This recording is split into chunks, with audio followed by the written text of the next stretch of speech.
And Justin Bieber concert, it's like a track meet. You know, he has these dancers and they're running over here and they're running over. They never stop running. They run around, which is to distract you from the fact that their music sucks, if you ask me. And aren't they lip syncing it anyway? Oh, do you think they possibly might be lip syncing a little bit when they're sprinting around on wires and doing flying handstands over the audience? Yeah. Yeah, I don't really think that any of that was. But she doesn't care. No, they just. But they can't hear it anyway because they're all screaming the whole concert. That's long. the thing. They scream but, they scream like they're in pain. It's not like it's screaming joy. Hold It's like, on. hey, gentlemen, the Beatles. Isn't it like the Beatles? It's the same scream. Nothing. Yeah, that's true. Teenage girls have always been that. But why do they do that? Why do they? And they cry. Exactly. They're like in pain. You cannot tell the difference between that they're enjoying themselves or they're having their feet gnawed off by weasels. You really can't tell the difference. It's like it's not a happy looking experience. So you're standing there feeling a little out of place. Are there other dads? Do they pop up like gophers? Okay, little dad it's heads? more like they pop down. Everyone's standing, and you see like 8 place depressions in the audience where a dad is sitting hunched over his phone, sending something to his wife. Because saying, you're not going to stand up to again. see them. No. Oh, that's funny. Yeah. And so the concert was over, and now she hates them anymore. She hates him. She doesn't like because she thinks he's a jerk because he's getting arrested and everything like that. Oh, so that actually hurts a star like that. She thinks he's an idiot. Because there's all these stories about him urinating on people and stuff. He seems to do a lot of that in your neighborhood too. I know. Miami. That's where he's that's where people come to urinate. Not in your block, but in your general vicinity. Come on down and pee on us. Down at South Beach. All are welcome. I've got a 15-year-old daughter, Dave, and one thing. Oh my God! One thing you do that I think my daughter would probably have hated her whole life, I should say. You've probably been more or less a stay-at-home dad. I'm guessing you do most of your work at home. I'm home, yeah. Is the deal you made with her is, okay, sweetie, I'm going to write a book. A lot of it's going to be about you, but I'm going to go on tour and be gone for weeks. And cool. She's used to that. She probably prefers it when I'm gone. Yeah, that's what I'm thinking. I drive, she just plays soccer, and I drive the carpool sometimes. So I'm in a car with like 6 girls, all of whom are on their phones at all time, talking to each other on their phones, sending pictures to each other, even though they're sitting together in the same car. And they don't really want me to be there. I don't even. Some of them don't think they know that I am there. That they don't know who's driving the car. The car just because it's not part of 14-year-old girl world. Right. And if I say something, I make the mistake of opening my mouth and saying, "Who was that?" or something like that. There's like this silence, like who said that? Oh, there's a person. I think they would be happier if I actually ran alongside next to the car and steered through the window. Is that an option? No, they would love that. Yes. Yeah. Now, your daughter, do you say her first name? Or Sophie. It's Sophie. She's not like that Ozzy's kid who doesn't want to be spoken of. He had one missing daughter. Amy, the secret missing daughter. Does she read the book? I assume. I mean, I don't know. Come on. I'm serious. I don't know. She probably is aware of it by now. But is she a? But it's not like I don't think it's that important. Does she write other than texting? Yeah, and for school, that kind of thing. Okay. I mean, she's not working on a novel, if that's what you mean. Would you think a kid that age could get into writing and write novels and grow up to be what you are? Or My son, who is now 33, is a reporter for the Wall Street Journal. So he writes stuff. And your wife is she's a sports writer. Yeah, right. She just got back from Sochi. I would like to mention, though, your son, he's 33 now. Yeah. Didn't turn your hair gray.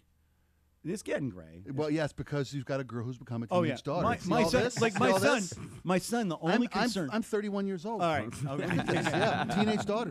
My only concern with my son was like, would he kill himself? Because he's always jumping off things and into things, blowing things up. And we were on that his too 10th fracture is free program at the hospital. My daughter, I've never had to. We never were. She never breaks bones. No, nothing. She doesn't get hurt. Now it's just boys. That has me worried. Boys are showing up. They're on the lawn. They're in the trees. They will start to hang out. Well, I have a solution, which is a trap. A trap for boys. A humane boy trap. Humane trap. Yeah. And I put it on the lawn, and it would trap the boy humanely before he could get into the house. Mm-hmm. And then I live in Miami. I'd take him out and release him in the Everglades. Nice. Where the cobras are, right? Pythons. Pythons. You have new snakes that are taking over the Everglades. We have Burmese pythons, which they're not supposed to be there. They're supposed to be in Burma. But you can't stop them now. There's hundreds of thousands of them. And what happened is people brought them and had them as pets. Now, why you would have a 15-foot long carnivorous snake in your house as a pet? As a pet. I don't know. But eventually, Well, actually, you figure out I shouldn't have this as a pet, so No, you go well, what release happens- it over in the Everglades. they run out of crack, and Right. that's when they go, "Oh Right. my God, I'm living with a snake here." You know? Then they let it go. All right, and then doesn't it in the Everglades? It's a great environment. Then for it. they're like Perfect. it's Disney World for them. And I They- heard they're Right. evolving. They're even changing color and getting darker. and they're Right. eating the alligator, even the alligators. They eat everything. Oh. So we had a program to get rid of them called the Python Challenge, which was the funniest thing the state of Florida's ever done, and we've done some pretty funny. Florida, you can't spell it without duh. Yeah. Well, we invited people to come. I'm not kidding. The Florida State Fish and Wildlife Conservation Commission invited people to come to kill our pythons. You know. And anybody could come. Well, you had to pay a $25 fee, so that ruled out the lightweights. And the locals. Yeah. And then you had to take a short online course on how to kill pythons. How to kill pythons. You ask anybody who's ever made a living killing dangerous animals, how'd you learn how to do it? A short online course. Of course. A certificate that you print at home. So anyway, the numbers were there are hundreds of thousands of pythons. They had all last February of 2013 was the thing. Something like 1,600 people participated. The grand total of pythons killed, 68. So Out of How many hunters? thousands and How many thousands. hunters were lost? during that same period, like some mother python laid some eggs. So the pythons clearly won the python challenge. No, they We won't need- get rid of them. We Yeah. need to challenge some animal we can defeat, like That's a an manatee. environmental disaster. Yeah, that was it. Yeah. Oh. Wow. No, we would never kill the The manatee. manatee's a beautiful creature. Yeah, that's it. So, by the way, you were asked if you would go see a Miley Cyrus concert with your daughter. And do you remember what your answer was? No. You said, That's- the, yeah, it's the next right answer, time, by the way. the only way I will see another concert with my daughter is if I'm in an urn. So she's 16 now? 14, 15? What? My daughter. 14, yeah. She's 14. She's 14. Yeah. And you are on the road on tour, and your Yep. wife is writing sports. She's a sports writer, yeah. She was at the Olympics. And you, I want to ask you a little about your process. When you write a book, do you start with the idea, like, you can date boys when you're 40? Oh, I got tons of stuff to do with that. And then do you sit down and go at it? Oh, no, Or do I never sit down. You don't? No, that's part. No, yes, I'm kidding. Yeah, I of course sit you down. sit. Yeah. You're a writer. No, yeah. in this, well, actually, this book Maybe is some writers stand. I don't know. the way this book came about is I actually wrote a whole bunch of essays. I mean, there's an essay about how to survive in the wilderness, but I'll give away the answer to that one. The key is to panic. Just get Panic. Just if you're lost in the wilderness, just panic and run in any direction. If you are in North America, within 10 minutes, you will come to a Starbucks.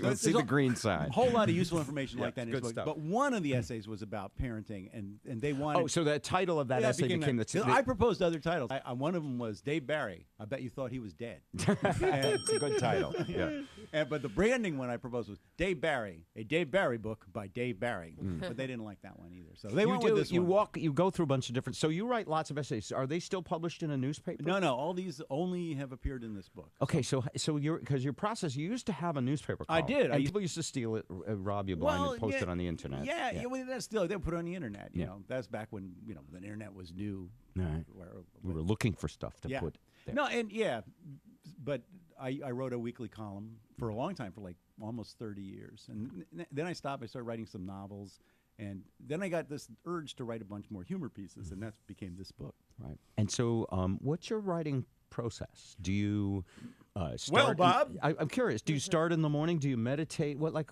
give us a little insight into your because I make breakfast for my daughter. Okay. During which we have the most intimate conversation that we have the week, which is that's your quality time. I say, do you want the Fruity Pebbles or do you want the Cinnamon Toast Crunch? And she can't look up because she would She's miss. texting. If she were to look up, she would miss like 8 or 10 crucial selfies. Yeah. But she does answer that question, Okay. so we have that, and Right. I go back and forth, and then my wife and I drive her to school, and then we take our dog for a walk. Our dog's goal Oh, is what a nice life. Good dog Yeah. is our goal. Her goal is Lucy is our dog is to urinate on every square inch of North America. Got it. So Yeah. we go around. We call it walking her. We're really not walking. We're kind of dragging her away from where she just peed. And then we sit down. My little office in the back of our house, and my wife sits on one side, and I sit on the other. And she writes sports, and I write jokes. So you have what do you call a partner's office? Yeah, You two in the same office? essentially. You can work next to your wife. Well, I a lot of I people can. can't. I can. Yeah. Pedro and Luciana are married here. They do that. They do what? They work in the Oh, same they were okay. Yeah, place. our producers are And, husband and wife. and when you're right, so it's just you sitting at your computer. Yeah, yeah. Do you have a view or Nope. like Nope, I'm staring at a a wall. water feature that makes a noise Well, that's soothing or something? Behind me is the patio, and there's a pool there, but I don't go out there because then I would be not writing. One time, because I live in South Florida, this is true. I was home alone, went in and got lunch, came back to my office, and I sat down, and there was like a can of Diet Coke right next to my computer. And Florida is it's really a swamp. Miami is really a swamp, and the people don't know that, but the animals do. They say, "Hey, we were here first." We were here for And I reached for my Diet Coke, and I hear this, and there's a snake, inside. next to my Diet Coke on my desk, a snake. And I estimated at the time that it was 87 feet long. I later realized it was more like about maybe 16 or 17 inches. But still, in those moments, it's like, so I ran out onto the patio, and I got the first thing I come to, which was the barbecue tongs, which were hanging from the Weber grill out there, which is what everybody needs to have a pair of in case a snake shows up. And I ran over to the snake, and I grabbed it. And here's the key: if you're listening at home, this ever happens to you, grab the snake by the neck. Do not grab the snake by the tail, which is what I did. Oh, no. Because the snake could still get around and bite you. Look at these guys like they all know. Yeah. You guys have never grabbed a snake. They're going, with "Oh man, what an tongue." idiot!" I know. Yeah. Really. Joe have grabbed snakes with tongs.